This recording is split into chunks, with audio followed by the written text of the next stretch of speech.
The picture of the boy is from the CDC website, while all the charts are from the Vaccines Did Not Save Us.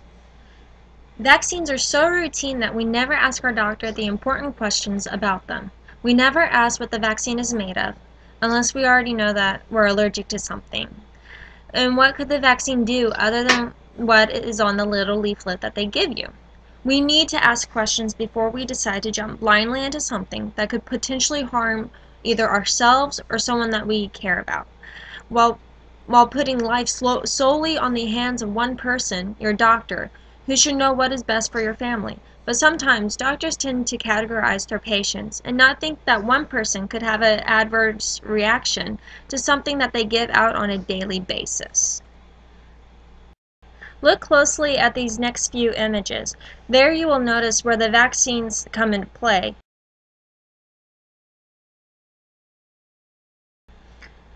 Did you notice something about all of those graphs?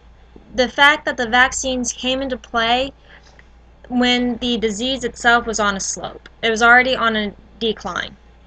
So the CDC comes in and they're like, oh, look, we cured this, when it was already in its natural regressive state. One of the reasons I picked vaccinations is because I want people to become more aware of the situations around them.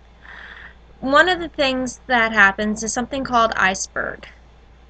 Iceberg phenomenon is a metaphor emphasizing that for virtually every health problem, the number of known cases of disease is outweighed by those that remain undiscovered, as much as the unseen part of the iceberg is much larger than the part that is visible above the water. The iceberg phenomenon thwarts attempts to assess the burden of disease and the need for services. And there was a case study in Alabama back in 1932 where the United States Public Health Services initiated the Tuskegee syphilis study to document the natural history of syphilis. The subjects of the investigation were 399 poor sharecroppers from Alabama with latent syphilis and 201 men without the disease who served as controls. The physicians conducting the studies deceived the men, telling them that they were being treated for bad blood. However, they deliberately denied treatment to the men with syphilis and went extreme lengths to ensure that they would not receive therapy from any other sources. In exchange for their participation, the men received free meals, free medical examinations, and burial insurance. They went untreated for 40 years, and this is from the University of Virginia. Instead of injecting you with the flu, they inject you with something more serious. How would you like that? How would you like your government to lie to you and inject you with something that could potentially actually harm you fatally?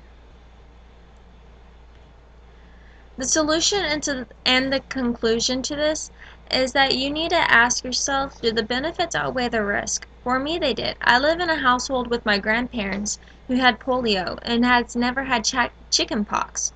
So we vaccinated our daughter in the case that my grandfather still had polio living on his skin, in fear that it could one day affect her.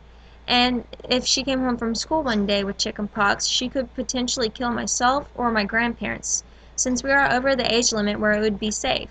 But don't let somebody do the talking and the thinking for you. They get paid for every shot you take. Remember, the Catholic Church persecuted Galileo for believing that the earth revolved around the sun. Yet he was right. The same is with vaccines. Pasteur was favored by Napoleon, and Antonio Béchamp was not. Béchamp's theories about germs seem to be finally getting some notice, yet medical science is always last to believe what is known by parents and other people alike, says Tammy Swanson from Vaccines Did Not Save Us. We also check out the CDC website. There they have lots of great articles, but even the CDC has bias towards the people who fund them, which are the vaccination companies. When you're looking at the charts on whether or not you should vaccinate, look at who funds the study. And if it's a vaccination company, are they really gonna fund something that's gonna make you not want to buy their product?